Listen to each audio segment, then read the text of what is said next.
So welcome to the monthly meeting of the Rotary Club of World Disability Advocacy. I appreciate the fact that you're all here.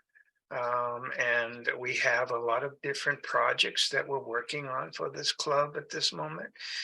Some of them are club projects and some of them are individual projects. Our members projects, and we want to talk about a number of them today to give people an update on what's going on with these projects. And also, if they have an interest in getting involved in these projects, they can also get in contact with us at RotartyWDA@gmail.com. And we will see that they can get involved in any of these projects that are going on right now. And Jagway's coming in from Uganda, so we got a good representative of different countries here.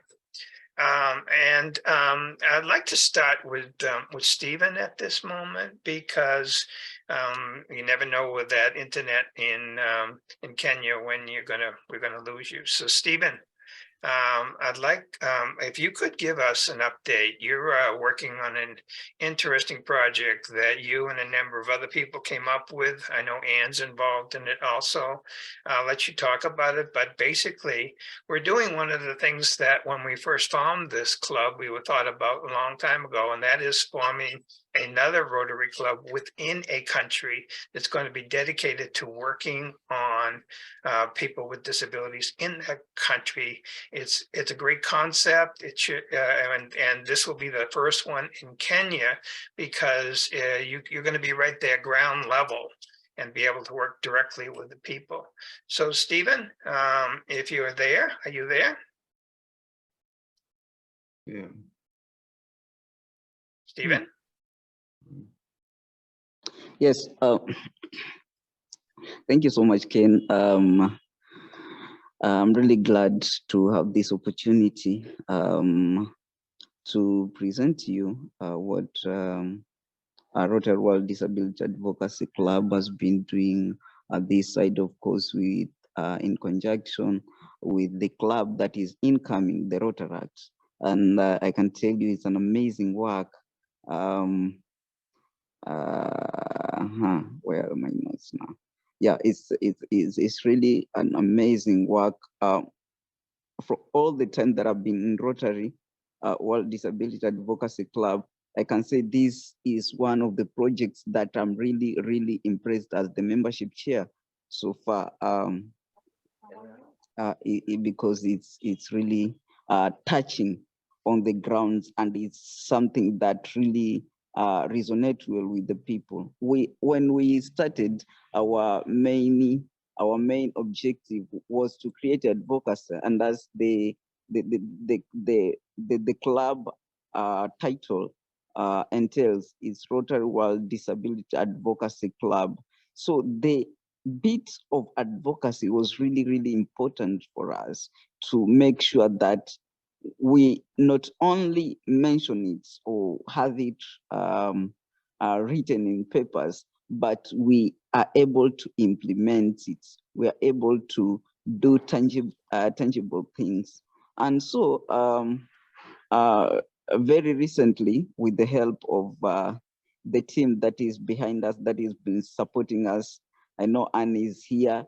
I know Mary has been here. I know Ken Mason, as our president, has been supporting us. And so just touching on the updates, what we'll be doing, what we've been doing is that we were having an event, and this event had been scheduled to happen on 20th of this month, and it's going to be at Madare Training Institute for Special Needs. That is where the event will be taking place. And so we are bringing people. The center itself is a center for persons with disabilities. And so we are partnering with the school, going there to do a number of activities. Of course, we shall be engaging them in different areas, but we shall also be creating awareness on matters disabilities. There are still myths and misconceptions that are surrounding our communities, and those are the things that we really want to speak to people, to the people that will be attending to that event.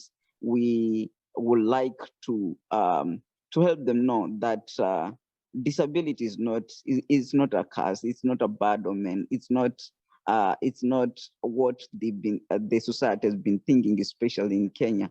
And again, we want to inform the policymakers that only when the environment is made least restrictive, then even persons with disabilities can be of great importance and can be productive, can contribute well in the economy of different countries, especially now as when talking about our country, which is a developing country. So those are the things that we are really aiming to do during the event. Of course, during the event, we shall have activities like planting of trees.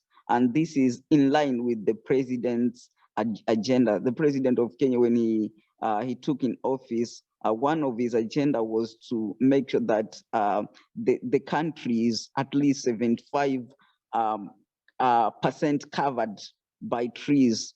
Of course, for various reasons, just to mitigate the effects of global warming, and just to that's what the president was saying. So this project is in line with what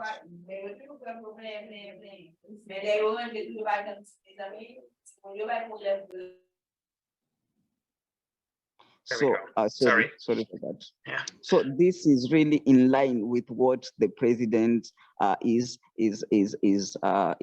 championing for. And again, this particular day, we shall also be distributing wheelchairs. We are partnering with other organizations that can give assistive devices to people around that place. Recently, I just saw a text message from one of our members who is incoming president of our Rotary club in Kenya, and she was telling us that already 7 members are going to be assessed so that they can be given assistive devices. You know, assistive devices are very, very important, especially wheelchair. There are people who are still struggling having mobility devices in Kenya, and so we saw that it is so important that we can have we can partner with other organizations so that they can give us those assistive devices. And one of these organizations is actual Partners for Care. They've been giving cars, kind of tricycles, and they've been of great help. I remember sometimes back we were working with them, and they gave a tricycle to 2 people. I mean, a lady who was begging on the street actually, and a boy who wanted to do shoemaking so that he can sustain his life, and he's doing so well after getting that mobility device. So those are the things that we are going to touch on. Of course, it is a big event. People from all over will be coming. We shall have media. We shall have different stakeholders in the disability sector, and I believe that people are going to learn a lot from that day, but they are also going to implement what they shall have learned, because most of the times the issue has been, we have, like in our country, we have best policies, I can say, we have the best laws, but when it comes to implementation, that's where the problem is. So before we reach to the level of policy making and all that, can we in our individual capacities, in our small way, in our small circle, be able to implement what we have? That's what we are aiming at. That's what we yearn to see in our society. That's what we really would like to see, that even a primary school a child with disability can have a space, not only in a special school, but in a regular school, that he'll be able to study with other students with disability, so that we can have an inclusive setting kind of society. So that is a little bit of what we are going to be doing. The event will be on 20th of this month, as I've mentioned. It's going to start at exactly 9 a.m. and it will end at 1 p.m. I think I'm right. Yeah, 1 p.m. If I'm not right, then maybe Anne will remind me later. But that is the duration that we shall be having around that institute. Yes. So Thank you, if Stephen. there is any question, then I'll be able to pick it from there. Yeah, thank you, Stephen. So, I mean, yeah, we've lost Anne. Hopefully she'll come back in and she'll give it a little more information on that day of service. But the Rotaract Club is planning on being chartered, hopefully around September. It will be a separate club from this club, but will always be considered family to this club. So we're looking forward to that happening, Stephen. And not only are you going to do good work in Kenya, but you will be a model for other Rotaract clubs similar to that around the world. So thank you. And Anne, hopefully we'll cut back in again. She'll give a little more information on that day of service, which is May 20th. And if she comes back in, we can get a little more on that. So let's move on over to India and Nalish. Nalish, are you there?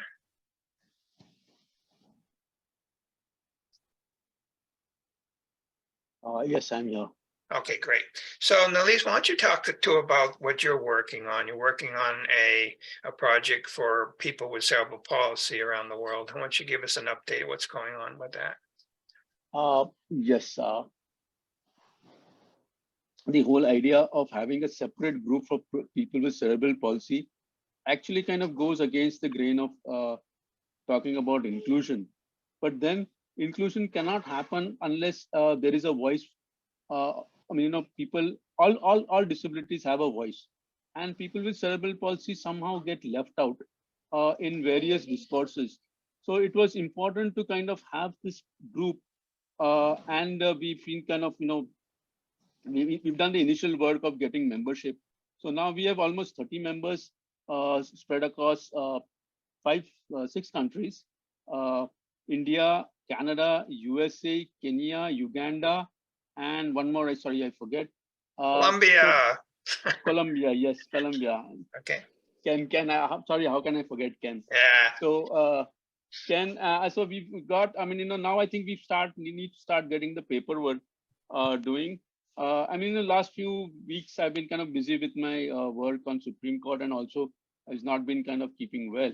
So now, I mean, all that is behind me, and fortunately, we'll start kind of, putting that extra effort and starting to get this thing off the road now.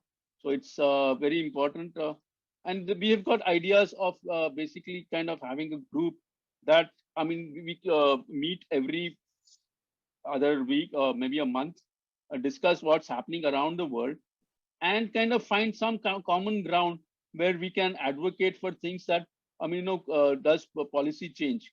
In fact, in India, I've been kind of looking at this whole concept of independent living.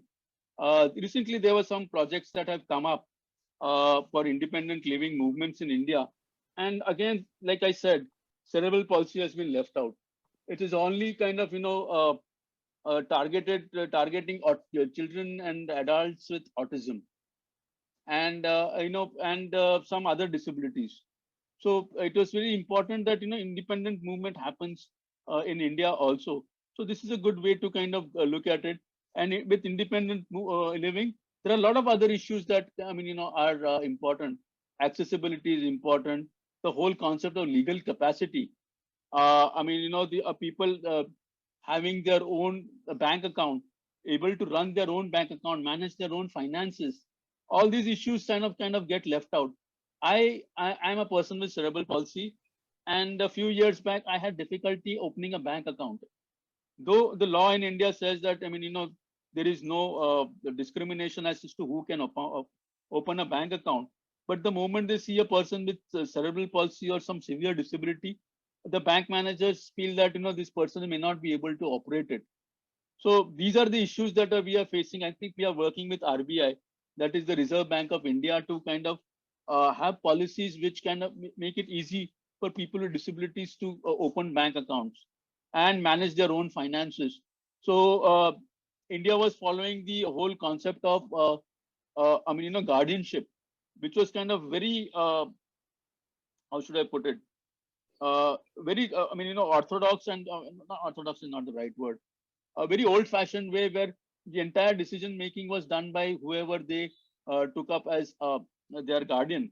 Now we are following the UNCRPD method of supported decision making. So that is something that we are kind of looking at, and we're trying to kind of understand how things work in other countries also.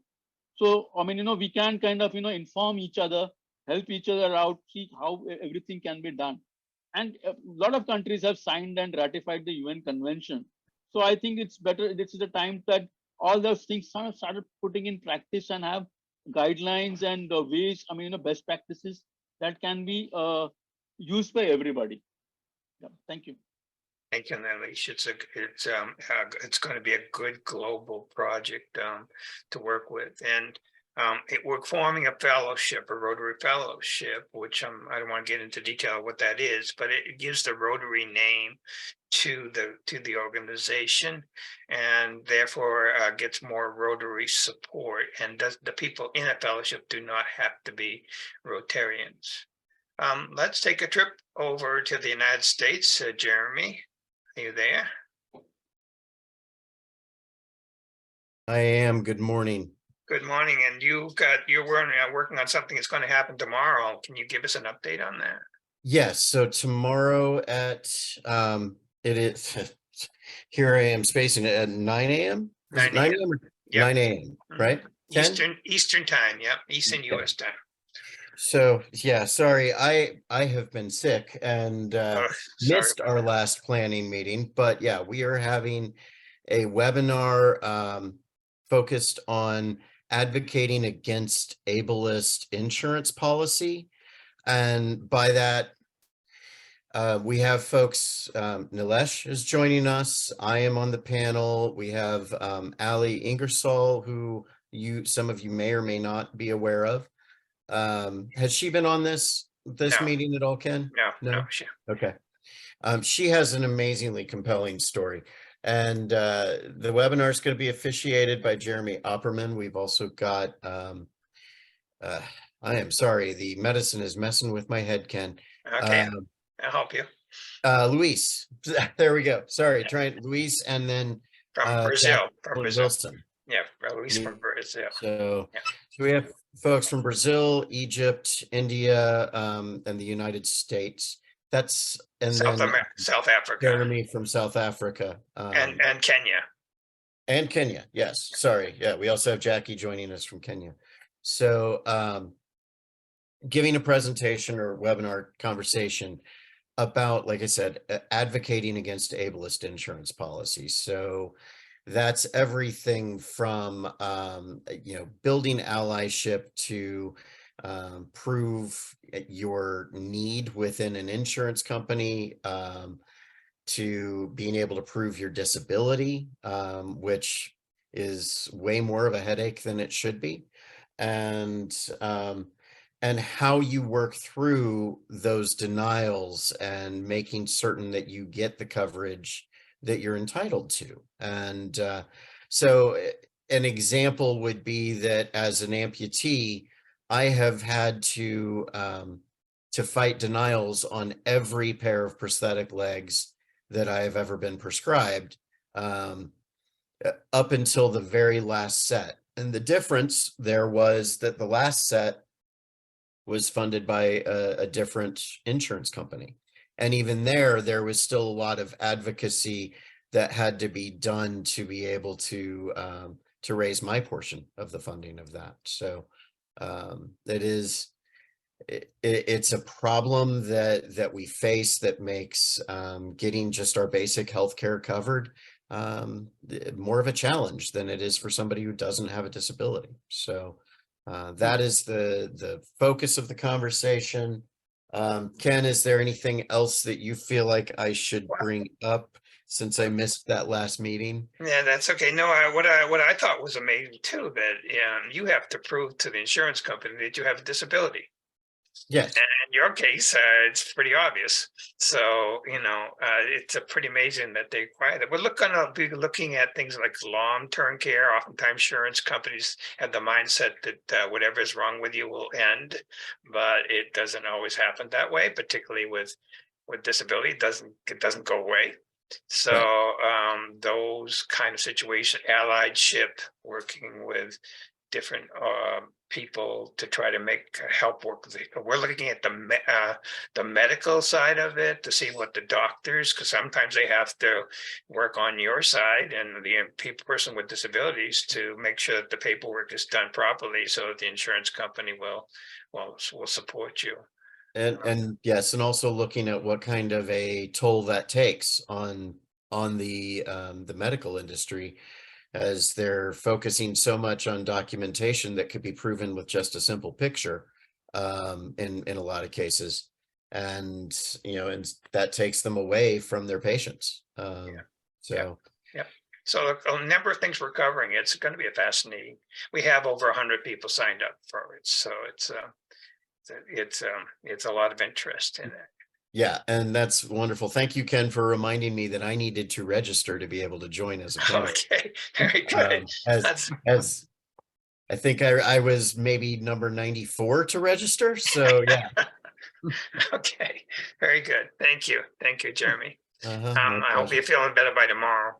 Yeah, I mean, we're getting there. I still have a really awful cough. I did not have COVID. I did multiple tests, came back negative every time, but still dealing with a lot of congestion and a lot of coughing, and then obviously medicine that makes me a little bit loopy. So okay, thank you. Yeah, and before we lose her, I want to get over to Anne.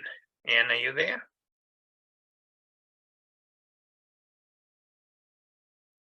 Anne, there you go. Oh. So Anne, yes. And in Kenya, Stephen, as he talked about the new club, he also alluded to your day of service. But if you could fill us in what's going on with the day of service on May 20th, that would be great. Okay. Sorry. I'm hello. Are you there? Yeah, we can hear you. Oh, you can hear me, eh? Yeah, you're all set. Yeah. Oh, okay. Yes, if you can hear me, that's okay. I couldn't hear you because I'm experiencing network issues. Oh, okay. But I don't know how much.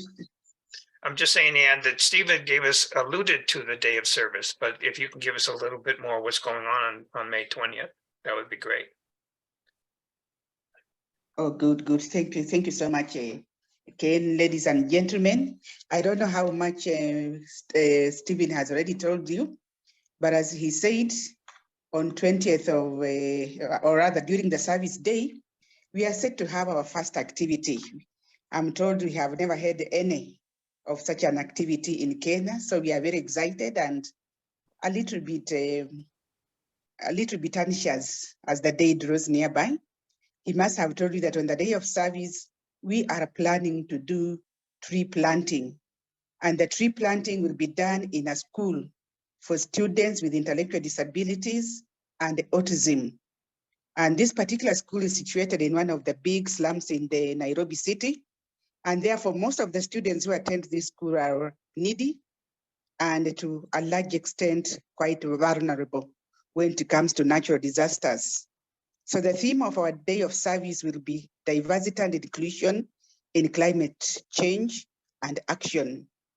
And this theme was informed by the fact that climate change and action is a major concern currently, globally. And of course, we are aware that Rotarians too have also taken it or is giving it a very, very considerable concern under our theme on environment. And we are also aware that studies show that emergencies, yes, climate emergencies do affect everybody, yes, worldwide. But persons with disabilities experience the impact of climate change differently and more severely than persons with disabilities. So on our day of service, as we plant the trees, we also want to engage the stakeholders who will be joining us on that day. The dialogues on discussions about, we want to engage them in dialogue and discussions about the rise of persons with disabilities in the context of climate change and how climate change actions can be made disability inclusive. Then something that is also special about our service day, plant fruit trees. Most of the trees that we shall plant on that day will be fruit trees. And our plan is, and the reason why, our plan is, apart from just planting, we are going to train the students for the trees, plant and nurture the trees to ensure that they grow and mature into fruit trees. And after the fruit trees do mature, we are looking forward to celebrating them as Rotarians. We shall celebrate the fruition. We shall also award students who would have shown commitment into caring and nurturing the trees that they plant. So to an extent. We lost her. Okay. We have lost her, but we comes back, she can finish. There we go. I'm now back. You're there. Okay, Yeah. cool. Yeah. So we are saying so we want to teach them, we want to inculcate in them the best practice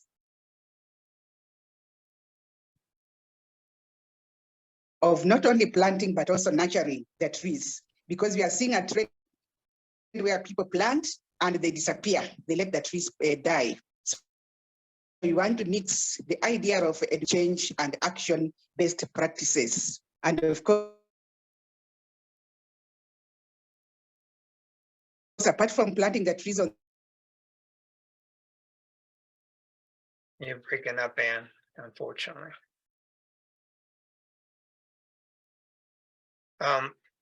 This day of service is something, Tom, you may be businesses, Go ahead. small scale businesses, and they have challenges. Yes. So we shall be donating. Go ahead. And she's some wheelchair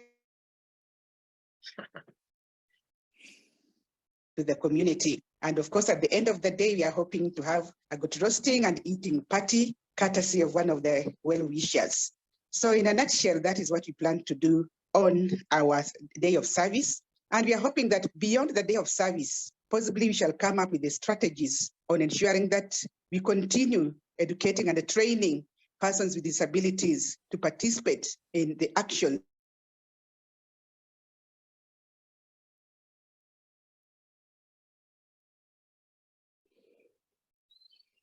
them materials written that is accessible to their various and diverse abilities. So thank you so much.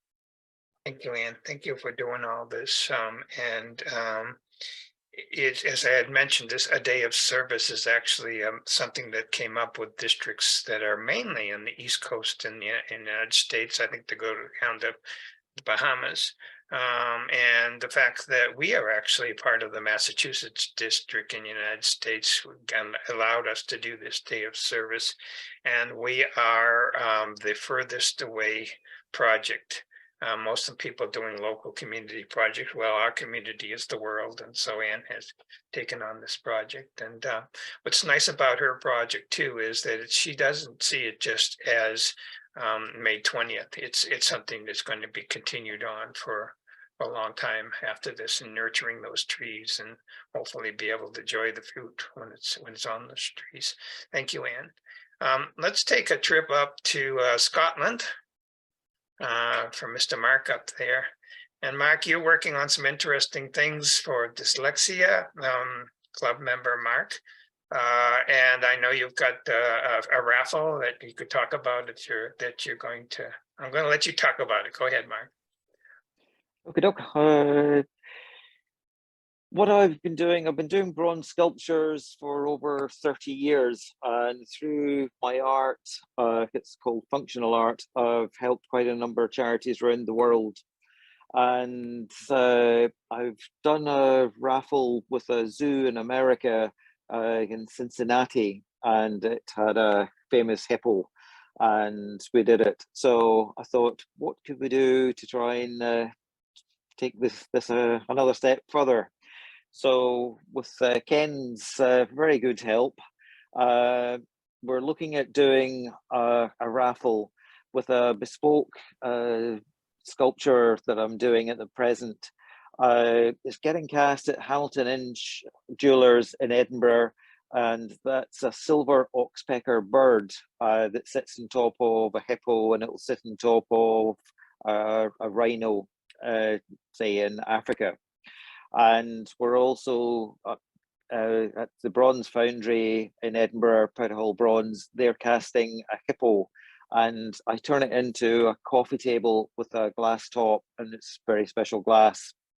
So we're looking at seeing how we can do a worldwide global raffle with it, and hopefully maybe connecting with the 1.4 million members of the Rotary Club around the world. A percentage will go to the Rotary Club's charity, whether it's for polio or whether with the new president-elect coming in July, he has a focus on or an interest in mental health issues and bipolar. So whether he would be interested in that will be his decision and the rest of the club's decision. But a small percentage, hopefully a percentage, will go to carry on building the second phase that I've already started. I've personally funded the first phase of a school for dyslexic, neurodiverse, underprivileged children. And they're not only dyslexic, there's some got mild autistic, and some have got cerebral palsy and dyspraxia, and other conditions kind of relating. The school opened there on the 25th of January this year, the first phase, and it's got about 190 children at the present there. The school has been built disabled friendly. It has ramps, and it has a disabled toilets and disabled showers, and so it's wheelchair friendly. And I believe Stephen, hopefully this weekend, is going to be going and joining the school and giving them a help for a few months. So we're looking at building the second phase for the school, and if we end up doing far greater than any of us expect to, then hopefully we can look at doing maybe something else in Nigeria or other kind of things relating to dyslexia. I mean, dyslexia is a very misused word. It crisscrosses a lot of other disabilities as well. And also there's millions of people around the world who are dyslexic, also suffer from mental health issues. So it crisscrosses a lot of other forms of disabilities. So the piece is costing quite a lot of money to produce and make. I'm personally not taking any money for producing the piece, and I will get my marketing team in Chester in England to help me with the marketing, as we've done it before. And hopefully we can try and launch it off at Hamilton Inch Jewelers. Absolutely amazing showroom in Edinburgh in Scotland, because the new president-elect is actually from just outside of Edinburgh, so that would be very nice if you can connect with it. And we can invite some Rotary Club members from Edinburgh or Scotland to come along, and there might be an outside chance that Ken might manage to come along as well. whilst he's over in Europe in September, and we can do it maybe in the beginning of October, and then possibly display it somewhere in London or anything else. As I say, it's all open to discussion. It's not hard and fast in any direction. So pass that over to you, Ken. Thank you, Mark. And we're trying to track down the president-elect who will start on July 1. We have a number of people, and if nothing else happens, Mark's going to go over and knock on his door. So and bring a little brew with you. So maybe that will make him a little more receptive. We'll find him. He's going to be at the convention, so we have a number of people who are going to track him down for us. So because he's going to be an important part of this raffle. So thank you for doing that for the foundation and for the people with dyslexia, and Anita here, who is in Nigeria and runs a dyslexia center. I know she's really appreciative of what you're doing for dyslexia around the country. I'm not speaking for you, Anita. I'm just, I guess I am. So before we run out of time, I want to get over to Nepal, to our honorary member over there, Pavlov. And Pavlov, you're working on plans for people with disaster plans for in situations, and we want to do it. He did it in Nepal, and we want to do it in other countries too, because there are disaster plans for disasters, but very little work is being done on those plans that includes people with disabilities. So, Pavlov, what's going on with that project? Thank you, President Ken. As I have to share that recently it was a very exciting meeting on 20th April about the disaster plan for personal with disability. This was the first meeting with the group. We are 27 members from around the world. So you are leading the group, and so I'm from Nepal, India, from Australia, Africa, and that group is very willing to work more on disaster and disability issue. I hope we get more chances to exchange our idea and work together. And for me in Nepal, so we have from today, after a long bed rest, after 3 months. So from today I started my work again. The Nepal government want to develop a training manual of the book that we developed recently, Disability Inclusive Get Ready Guidebook. So we are trying to develop this manual of that book. So I conducted the first meeting today in Nepal. So the meeting was supported by the Australian Award Innovation Grant. So as an alumni of Australian Award, this is the first, this is the second project for me in the disability inclusive disaster risk reduction. And probably the USAID, one of the project of USAID has funded us. We have recently reached agreement with them, and now the process of developing the manual is going to start. And in the first phase, the manual will be developed in the Nepalese language, because when we share our disability inclusive category guidebook in different part of Nepal, people they don't understand a lot of things about disability. So the Nepal government want more the manual in the more simpler language. So the consultation meeting is going on.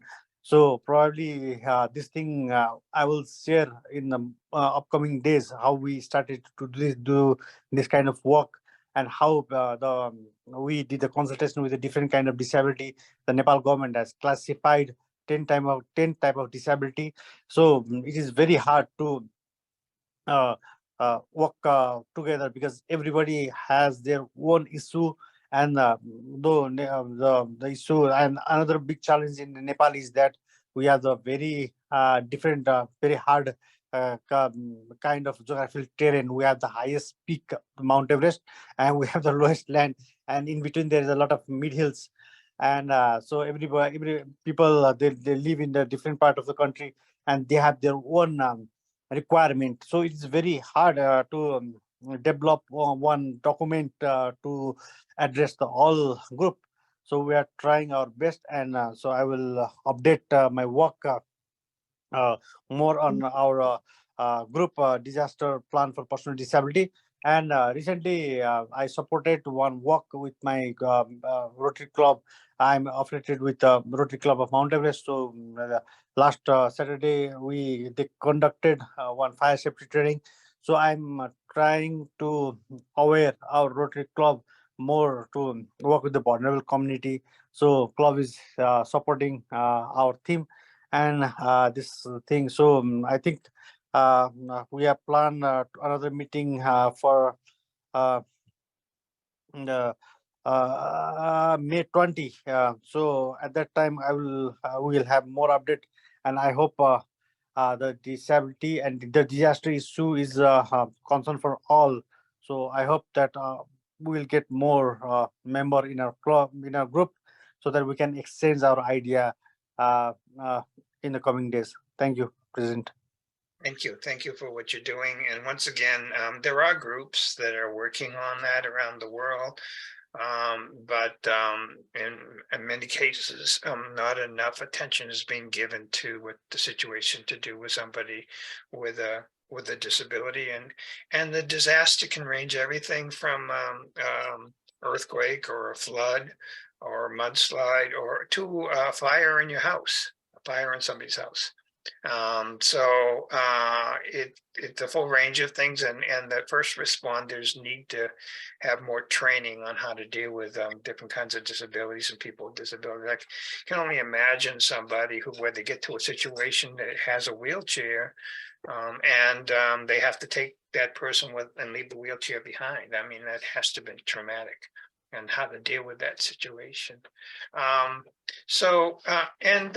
I wanted to touch upon these projects, but there are many other things going on with club members and so forth, like Samuel, who's here from Haiti. Welcome, Samuel. He and I are just starting working on a project there, Samuel, for deaf and blind, a school there that we're trying to help the people that were children there and now are adults. Samuel, that we have a concept of how we can work on that. So we're going to be working together to try to get some more help for those individuals that are still living there at the school, but need to become more independent on things. And there are many other projects that club members are working on. But we're coming to the end of the hour. I wonder if anybody had any questions for the projects that were talked about here.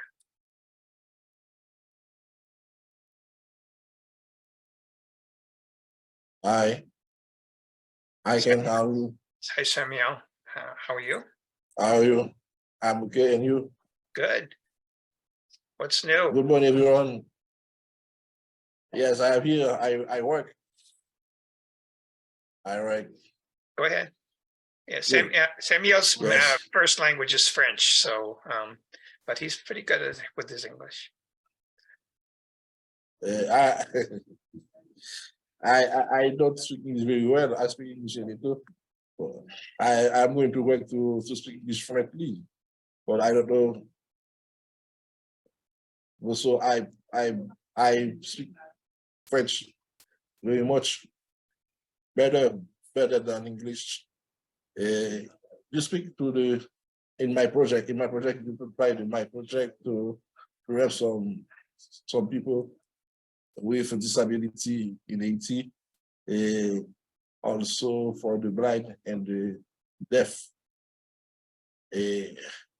I always said the blind and the deaf in Haiti is the category people are more represented. So this category group needs help to support help to about the education. So education in Haiti for the blind, in the deaf is very, very difficult. But in Haiti, there is not a school, a university for the deaf. So I want to help them to find a profession, a profession to work for example, use the computer, the designer, the installation camera for the people. In Haiti also, the blind is the category group people out with disability can explore the documentation, the information about internet, about the institution, the enterprise in Haiti. That is very, very, very difficult to explore the documentation, to explore the file about the internet.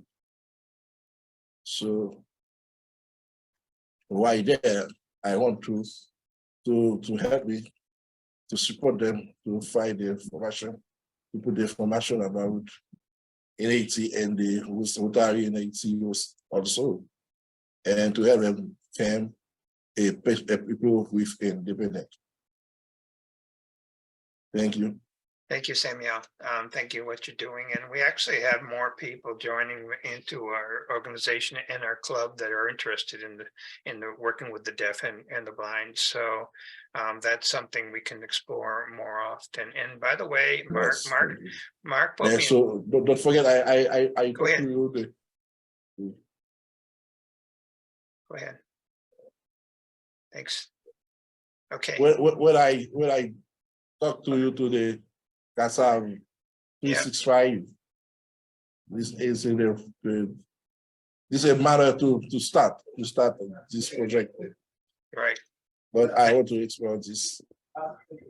So what our goal with this project is to try to connect with people that are interested in the same thing, to see once again through networking, which is a powerful tool to try to get this project moving in the right direction. I was going to mention to you, Mark, that gentleman you put me in touch with, Sri Lanka. I don't know if you've ever talked to him or not, but he's quite a person as far as dyslexia is concerned, and he's very interested in training teachers. So I think it would be good to have the two of you talk together, Mark, on that. So to see what. Yes, no, yeah, I would be really interested to know more about it. Yes. Yeah, I am too, and yeah, I'd like you to try to talk to him a little bit and meet, and so you can assess, you know, how knowledgeable he is on the subject. I think he's very knowledgeable. I think he's very, but I'm not the person to make that judgment. So, and probably Anita, we should get you in on that conversation too when we meet with him. He actually is going to become a club member. So. Excellent. Another country. Yeah, exactly. And if there are no other questions for this, anybody have any other questions before I close down the meeting? I'm going to stop the streaming. And if nobody else has any questions, much appreciated. And for those that are watching the recording and those that are here, if you want to get more information on any of these projects, you can write to RotartyWDA@gmail.com, and we'll get you in touch with the right people. Ken? Yes, sir. I'm assuming everybody knows where they can find the link to register for tomorrow's webinar. It's been publicized in different places, but anybody wants to know that, they can get in touch with me on that. So thanks. And again, that is at 9 a.m. Eastern US time. Yes, sir. Yes, sir, it is. So I got a trivia question for you, Jeremy. Okay. Since you're a Star Wars expert, so in all the Star Wars movie, was there a person or a creature who had a disability? Well, several. Okay. Several, and I would say recognize that Darth Vader himself is a quadrilateral amputee and a burn survivor. Okay, cool. So which we witness in his first amputation in episode 2, then the rest of the amputations and the burns in episode 3. Luke Skywalker we witnessed become an amputee in Empire Strikes Back. So yeah, there are lots of disabilities represented there, and one would probably argue that C-3PO suffers a great deal of anxiety. So, That's true. uh-huh. Okay. All right, good. I'm glad to know that. So we don't have to get out to Disney for that. So, Nope. okay. Very good. Okay. Thank you, everybody. I hope you have a good rest of your day. You And too. we will be in touch. Ciao.